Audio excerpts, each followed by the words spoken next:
Buenas, muchas gracias por ver el video. La siguiente ponencia hablará sobre el grupo Nietzsche, una orquesta de salsa caleña.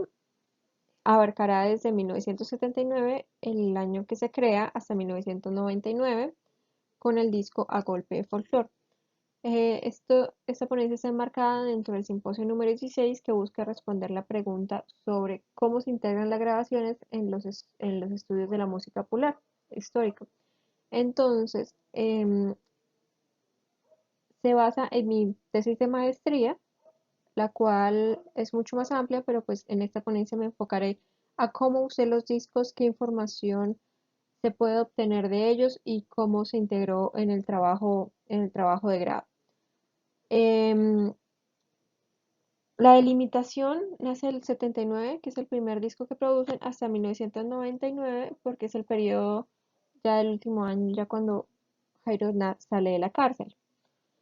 Ya desde 1993 la orquesta había comenzado a producir en casetes, en CDs y en LP simultáneo. Entonces, y ya en el 99, los 2000 comienza la era tecnológica del MP3, por eso decidí delimitarlo hasta ese momento.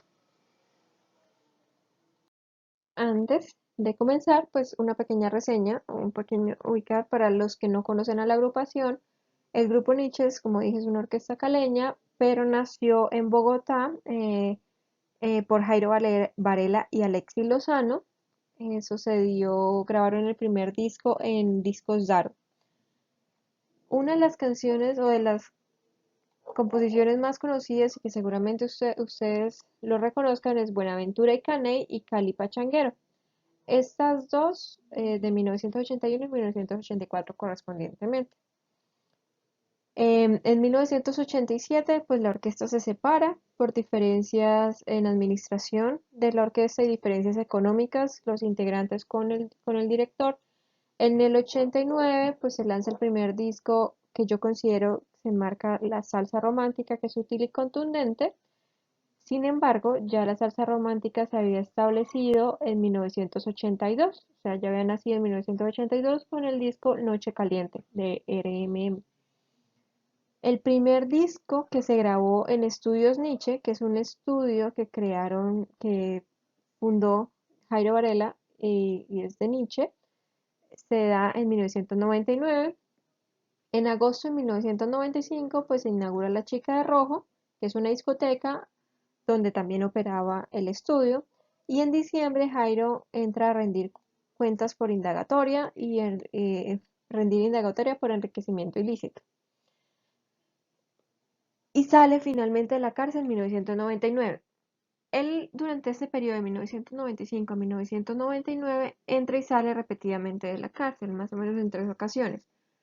Durante este periodo la agrupación sigue em, produciendo discos, los produce anualmente, como todas las orquestas caleñas producían disco entre 12 y 18 meses.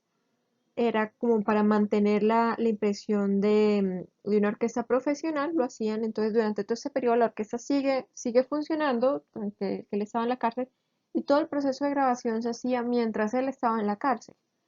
Em, Él creaba las letras, llamaba a los músicos, dirigía, ensayaba y luego los músicos iban a grabar en estudios Nietzsche, y luego le mostraban las cintas, él aprobaba o no aprobaba o incluso también en las entrevistas se reconoce que mediante llamada por teléfono él estaba muy pendiente, conectado por el teléfono, un cable que le conectaron a la consola y así podía controlar todo.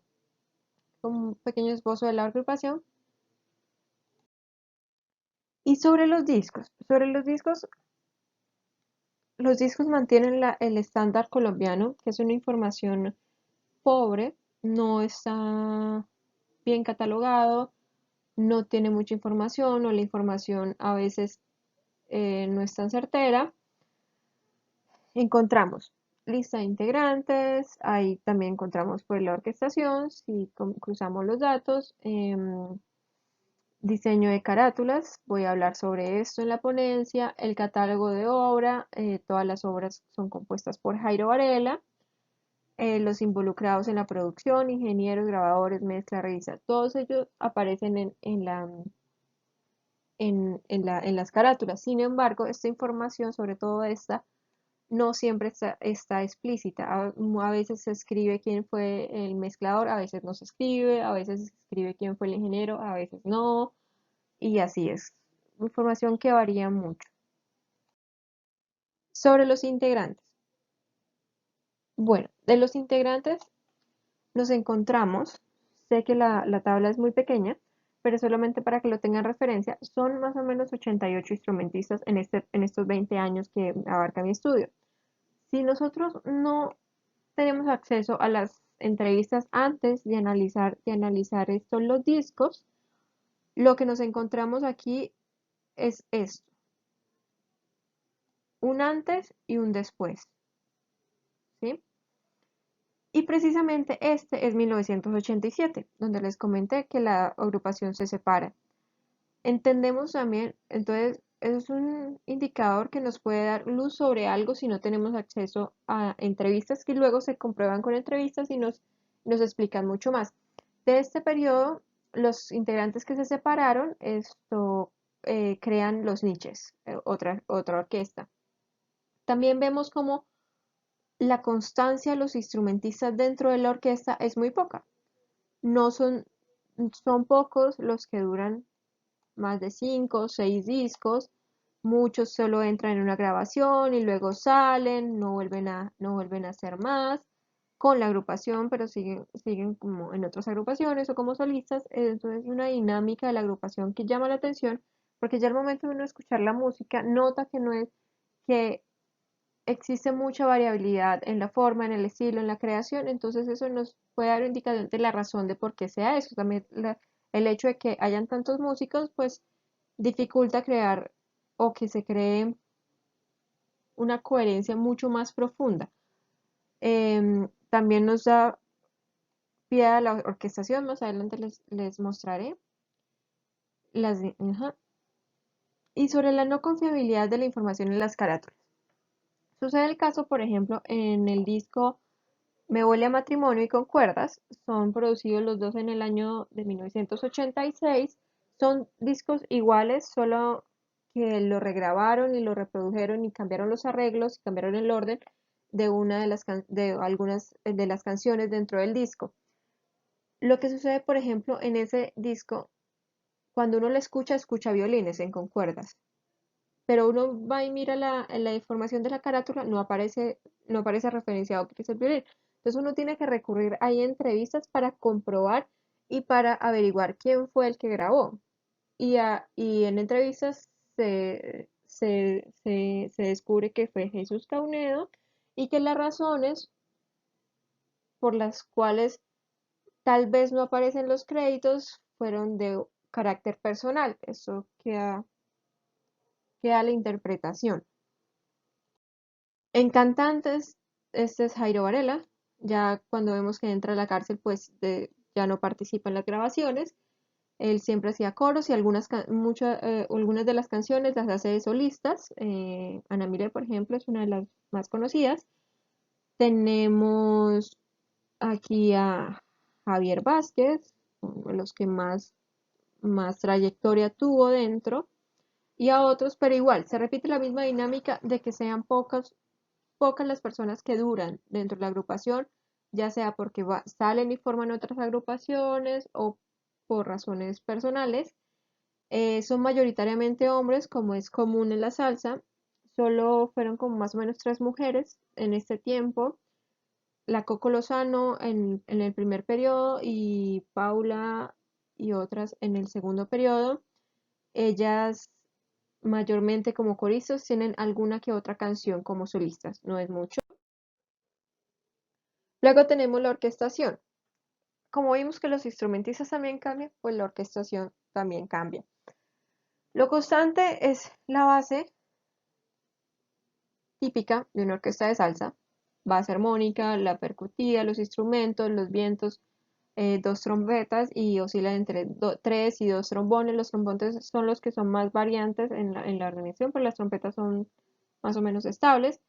Y, por ejemplo, encontramos ya que en el periodo del 83 al 87 está el tres cubano, En el 98 se incluye una guitarra acústica. En el 79, el primer disco, hay un bugle, los vientos, tres trompetas. En el 95, en el 89, cuatro trombones. Esto coincide con una entrevista de Jairo cuando estaba en vida, en la cual él habla de que los cuatro trombones es como es la salsa verdadera y como se tiene que interpretar y se tiene que crear, y que por eso él lo hacía de esa forma. Sin embargo, vemos que en la práctica solo lo hizo en este disco. Vemos también la flauta que es un poco más esporádica, pero que igual se mantiene sobre todo en la primera parte de la agrupación antes de que se dividiera, o sea, antes del 87. Y luego, y el saxo alto, igual, antes del 87, antes de que se dividiera la agrupación, encontramos este saxo alto y barítono, las voces femeninas, la primera parte y la segunda parte. La razón que encuentro para que se incluya flauta y los saxos altos, a los saxos la primera etapa de la agrupación, yo clasifico, es, considero que es que busca emular mucho más al sonido de, del son cubano, a las orquestas que tienen una sonoridad mucho más cubana dentro de la salsa. Busca emular eso, acercarse. En las entrevistas tú descubres que ellos se refieren siempre a Cuba, se refieren a su influencia, al cómo ellos crecieron escuchando esa música por la radio, que llegaba a Colombia. Entonces ahí puede ser una razón explicativa de por qué esta organización, esta orquestación, perdón. Sobre las carátulas. Las carátulas las analicé preguntándome que si se adaptan a parámetros internacionales dentro de género, o sea, si estas carátulas comparten la estética extensa de la salsa, comparte dentro de las otras orquestas y qué características tienen estas. Y también me preguntaba si tenían o no algunos símbolos del Pacífico o símbolos, elementos que se pudieran considerar como elementos racializados. Eso buscando responder otra de mis preguntas dentro de la investigación de la tesis, pues que no entra en esta ponencia. Por tal, utilicé este trabajo de Carlos Aranzazu sobre las portadas de salsa, un trabajo de maestría de la Universidad Nacional, porque después de analizar y de ver muchas de las carátulas encontré que se adapta a a lo que uno observa en las carátulas. Entonces él utiliza dos categorías, que son unas conceptuales de análisis y un tipo contextual. Dentro de toda esta amplia documentación encontramos algunas en Nietzsche, sin embargo, no muchas, no muchas. La diversidad que se encuentra en las carátulas de Nietzsche es más bien restringida y les voy a explicar cada una de las categorías que encontré en las carátulas. La primera de ellas es cuando hablamos de mujeres. Em, Tenemos Al Pasito de 1979 y Sutil y Contundente de 1989. Estas otras que me aparecen a los lados son recopilaciones, recopilaciones. Em, Dentro de la tesis no abarco las recopilaciones, pero quise incluir estas como ejemplo, buscando, buscando si había mucha más expresión de lo mismo en otras, porque dentro de las carátulas de los discos originales solo estas dos, pero quería mirar si en otros tipos de discos de la agrupación pasaba lo mismo y pues descubrí que sí. Igual Peter Way nos comenta que es muy común en la música tropical utilizar a las mujeres y modelos para la publicidad de los discos, para la portada.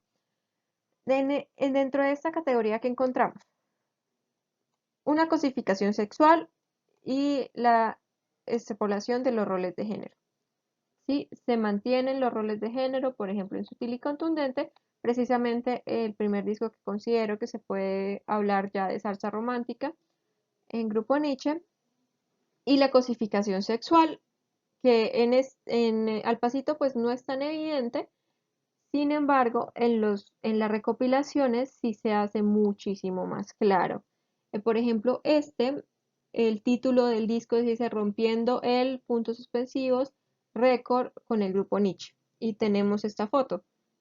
Es bastante explícito el significado que quieren lograr. Las fotografías sin créditos usadas en carátulas de diferentes agrupaciones en diferentes países. Por ejemplo, esta de acá arriba, grandes éxitos, la encontré esta misma foto en diferente orden en un disco de samba de Brasil. Y eso es una práctica también bastante recurrente, es modelos sin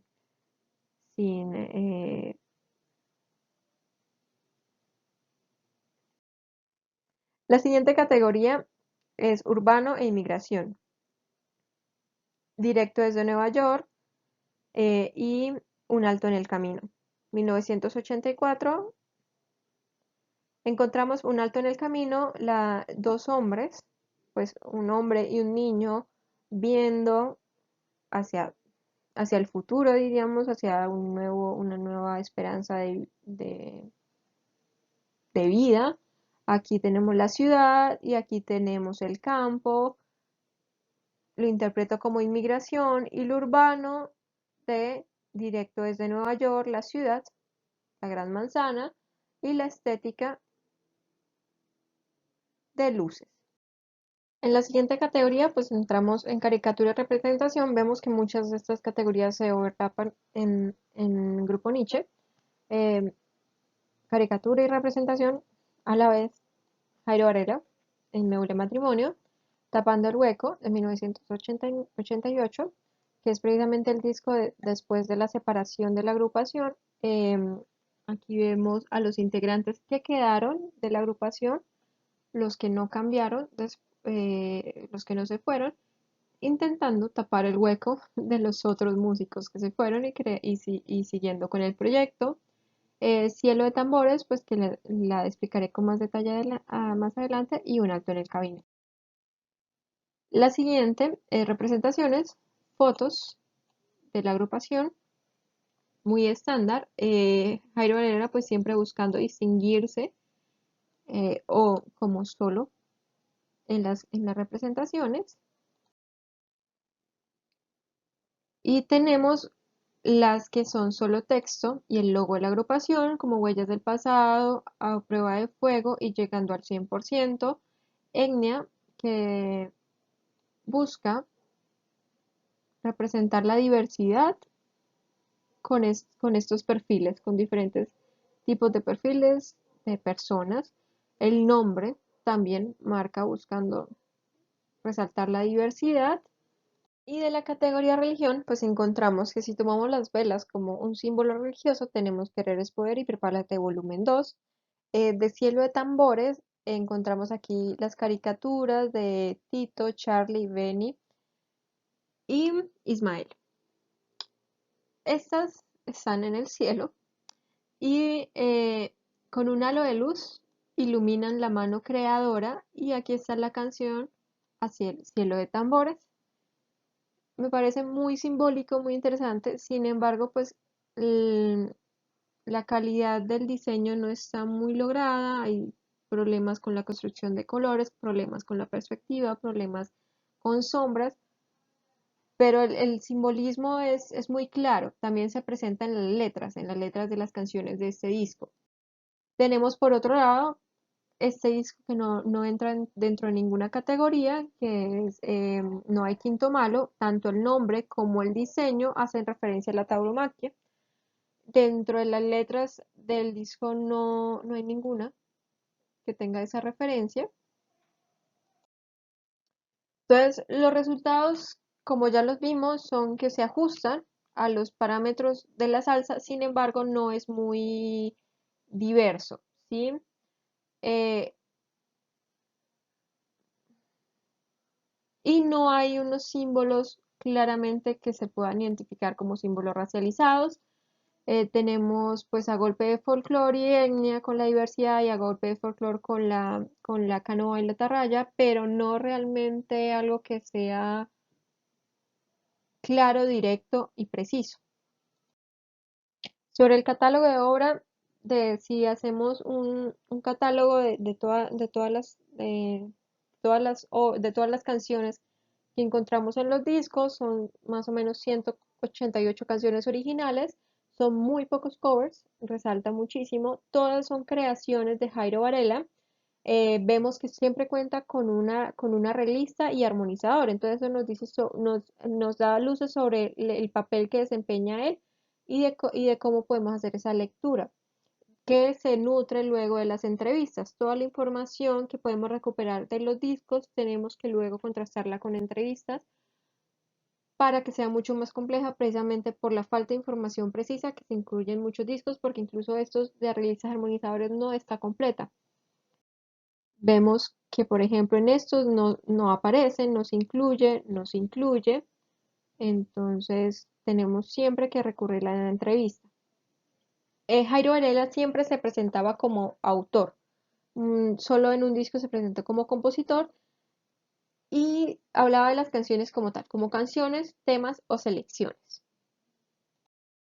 De la producción, al igual que pasaba con los arreglistas, hay una variedad de personas que están inmiscuidas en en la producción, hay variedad en los estudios de grabación y aquí vemos, por ejemplo, esta parte que está tapada aquí es grupo Niche Studios, desde Cielo de Tambores, grabaron en Miami, grabaron en Puerto Rico, grabaron en Medellín con Codiscos, grabaron en Nueva York. eh, las personas son intermitentes, hay quienes se mantienen, Guillermo Varela, otros que no tanto, que cambian. Y esta última información sobre la producción, pues habría que analizarla mucho más a profundidad, no lo alcanzo a lograr en mi tesis. Em, Sin embargo, pues sí logramos luego apreciar de que el papel de Jairo es muy importante dentro de la agrupación como compositor, como letrista. Además de que los arreglistas y todos ellos, él les dictaba a todos qué era lo que él quería en la música y los otros le escribían o le ayudaban armonizando o transcribiendo para que los músicos pudieran leer o si se iba otro músico y pudieran interpretar la misma canción. Esta es la bibliografía que cité durante mi presentación. Muchísimas gracias por ver el video. Les dejo los links de las canciones abajo para que escuchen por si no conocen a la orquesta.